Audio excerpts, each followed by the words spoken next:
So we're gonna be moving on from the tragedy of Macbeth, and getting into Peacemaker, latest episode.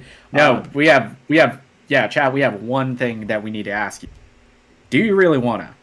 I mean, do you really want to taste it? Yeah, I mean, this is Peacemaker's my new favorite show right now. Yeah, this is something I was already looking forward to just off the word of James Gunn because he's one of my favorite working directors today, one of my favorite writers, and you have a him doing his thing, taking guys from like the C and D list of DC Comics and saying, you know what, I'm going to make a show about them. Yeah, and I like how in this Peacemaker world with this show, it's a very kind of established DC universe, kind of. It references Batmite. It Yeah, references. it there are some deep cuts here, especially in this episode. Like they call back to like Judah Master. He's like the D-ist of D list. You have characters like Matter Eater, Yeah, he mentions matter. Yeah. very deep cut comic reference. Vigilante, who this is very much not the comic book Vigilante, but I love what Freddie Stroma is doing with the character. Yeah, I do love what he's doing with the character Vigilante. I think it's very funny, the tone he has with that. Dusk, what are kind of your feelings about this episode? Mm, I thought this is starting to get into the meat of things, and I'm glad it is. Unlike another show, which will be mentioned, I like that this is getting to the meat of both the characters and the Mhm. setup. I like that we're exploring certain angles of characters.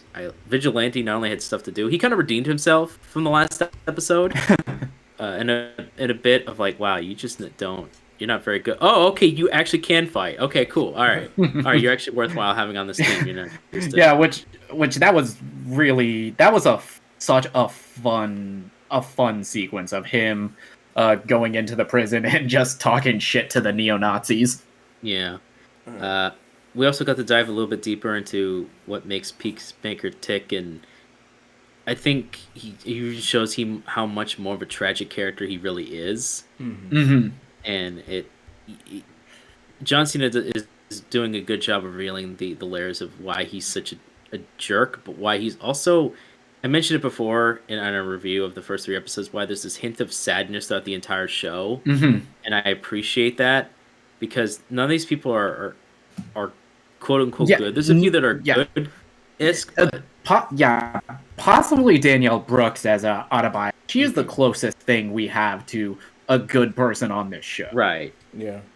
But everybody, I think that's something that James Gunn excels at. He takes a cast of characters that there is no good people on there, but he's very good at peeling back the layers and discussing why these people are the way they are. It worked so well in something like Super, in his Guardians of the Galaxy movies, even in the Suicide Squad.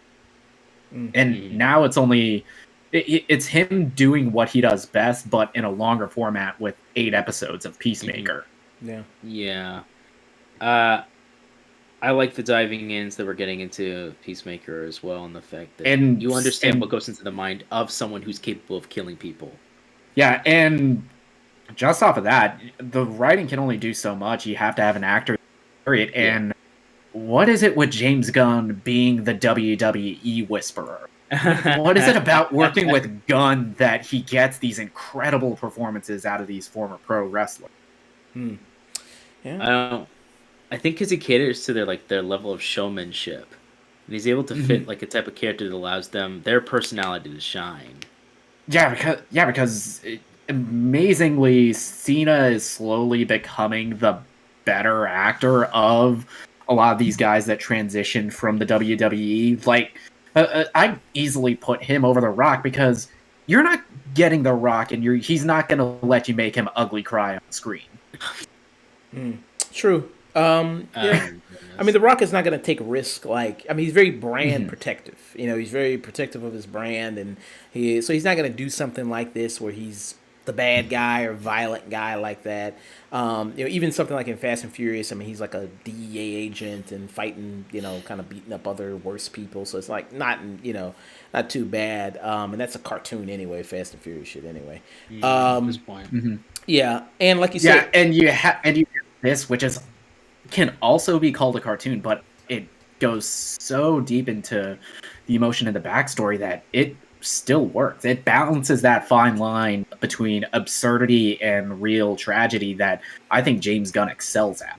Yeah. And James Gunn, he's good at doing tragic characters. We see these people and see kind of like you said, they're mostly sociopaths. I mean, mostly just psychopaths, sociopaths, especially Vigilante. They call him that multiple times. I mean, Vigilante, he literally had a... Hey, you think when somebody sold some heroin or did some graffiti and I killed that person, you think that gives me pleasure? Well, it does. And it's funny because like this guy, I mean, he's a complete sociopath, and kill anybody for but he somehow manages to be more woke than Peacemaker. Yeah, he's completely he's like racism. That's just too far. I mean, I'll kill children, but racism, that's just too much. Like that's just too much, bro. I think I pointed that out when we talked about the first 3 episodes. Why I feel really sad for Vigilante because he's this extreme vigilante that he thinks, oh, I can do this and this, but it's like the biggest naivety. He doesn't understand. Yeah, Vigilante is the Peacemaker that we were sold in the movie of the Suicide Squad. Yeah. He is very much that reflection of Peacemaker in what was presented to us in the Suicide Squad film. A walking contradiction. Yeah. Who was very much that peace at any cost, no matter how many men, women, and children need to die. Right. And John Cena gets to reveal in a weird way, Vigilante in the comics, if I recall, he's very different from this. He's much more of the what are the psychological darker aspects of being kind of a Punisher-like character and how that kind of weighs on you over time. I'm actually okay if this continues and he almost converts to that character. He starts like this and then slowly delves, because I can see that happening too. But as he is, he's almost like that. He's almost like that cartoon show of like, hey Spike. Oh yeah, you want to hang out? As they hang out, he's like, yeah, get out of here. Oh okay. Yeah, Spike's my best friend. He's like the annoying kid brother a little bit. Yeah. And like you mentioned, John Cena, like I said, we praised him when we were talking about him in the episodes, and he shows a gambit of emotions. I mean, not only just comedy, but drama too. And we all know, he works really well with the comedy stuff we mentioned. I mean, John Cena is a huge, big, Ernest Goes to Camp looking motherfucker. So, he, is great at kind of doing this comedy stuff and really works really well, like Blockers, Trainwreck, everything like that, Vacation Friends. But when it comes to the drama stuff, you know what I mean? When he's sitting there, he has the whole scene when he's crying in the bed, or even in this episode 4 where he's dancing and, he's, thinking about all these traumatic things that's happened in his life, or the scenes where he's with, Robert Patrick. Yeah, and that heartbreaking scene of that replaying of him killing Rick Flag and how much that weighs on him. Yeah, and like I said, he's with Robert Patrick and his dad. I mean, his dad, who's a white supremacist, who's such a white supremacist. He's got even a supervillain white supremacist name. He's the White Dragon, which is a character from the DC Comics. I googled it. I was like, oh, I was wondering. James Gunn. Something that I think separates him from a lot of a lot of people that end up working on comic movies and shows. He legitimately reads and loves all of this shit. Like with a lot of other directors, you feel like there's a sense of contentment, and it's like, fuck, I gotta work on a comic book movie. And James Gunn's like, ooh, I get to work on a comic book movie? How many obscure characters can I bring in and still contain a story? How many like deep cut Easter eggs can I bring in? If they mentioned and Batmite, still focus. Batmite exists in this universe. Yeah.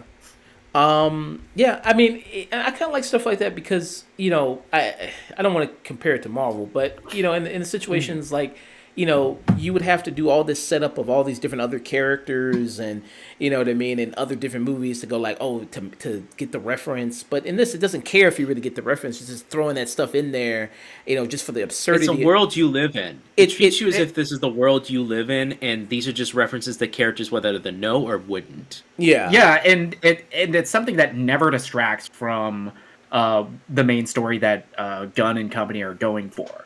It's like it's like characters are treated more as like a throwaway line than anything.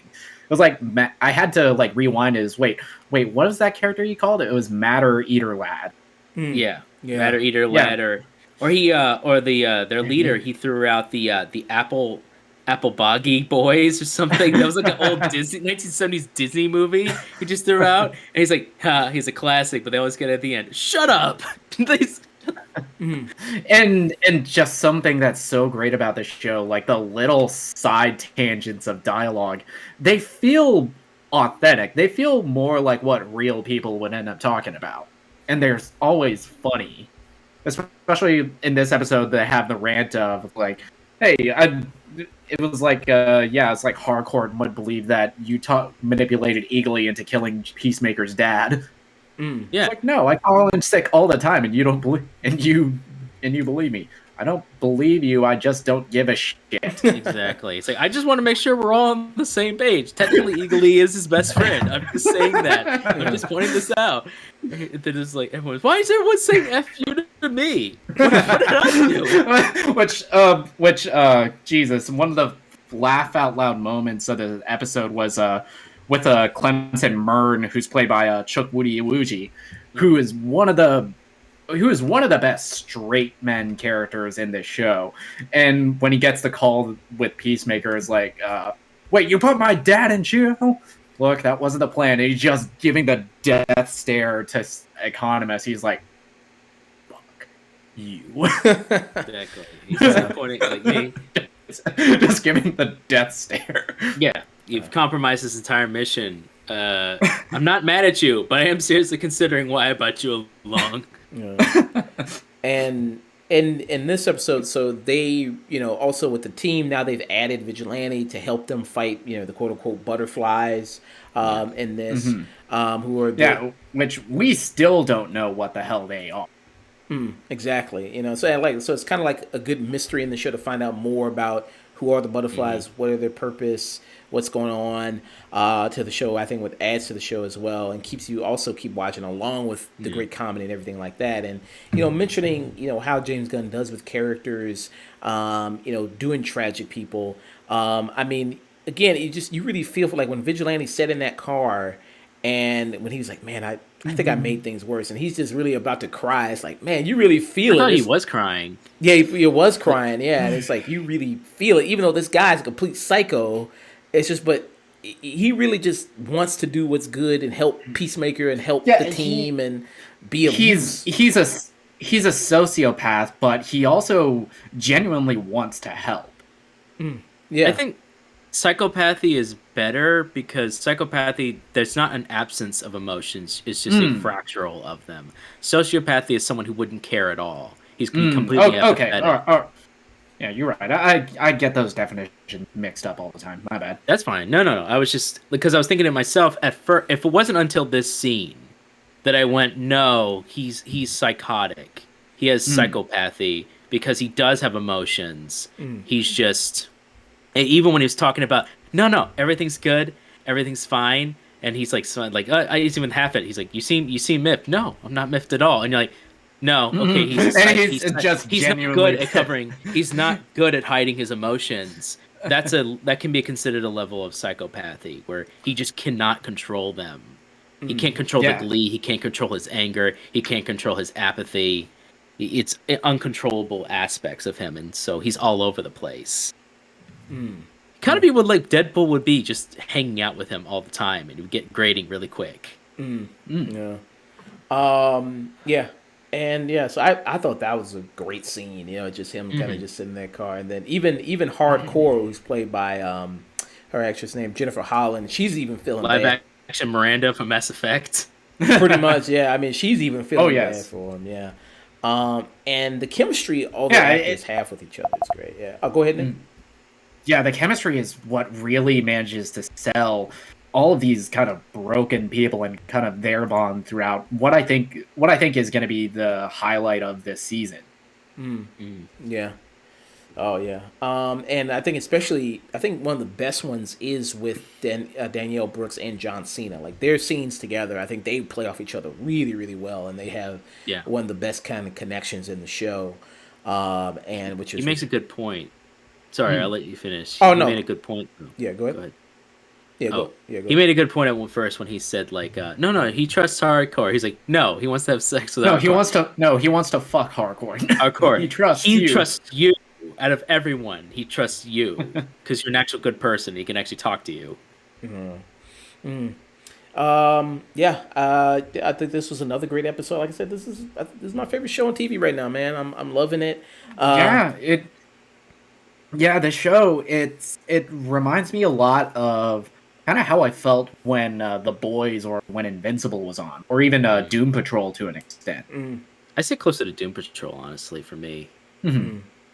Yeah, that's what I said when we were talking about the first three episodes. I said, yeah, it like I think if you're a person who's like if you say this, all this superhero shit, I'm tired of it. I don't want to see any more. Mhm. I think it's like when people saw the boys, they were like, okay, this is good, and this turns me around. I think Peacemaker would be the same thing, where you watch Yeah, it and it and turns you around. yeah, and on top of that, having one of the greatest opening title sequences, Yeah, I'm never gonna skip that thing. HBO Max, you can just get rid of that skip intro button. Honestly, the soundtrack for this series has been on point. James Gunn is often very good with his music choices, anyways, and this has been Mhm. fairly on point. Especially when Yeah, Vigilante and was very walking through prison. yeah, That and was very great. different from what we usually get with James Gunn stuff. He usually goes for more like those like 70s, 60s pop music. Here he's going full on glam hair metal. It fits much more with Peacemaker as a Yeah, character. yeah, all of the music choices that he makes, all of his like shows, they all fit within those worlds. yeah, Mhm. yeah. Yeah, so great show. Keep on watching it. Yeah, awesome stuff.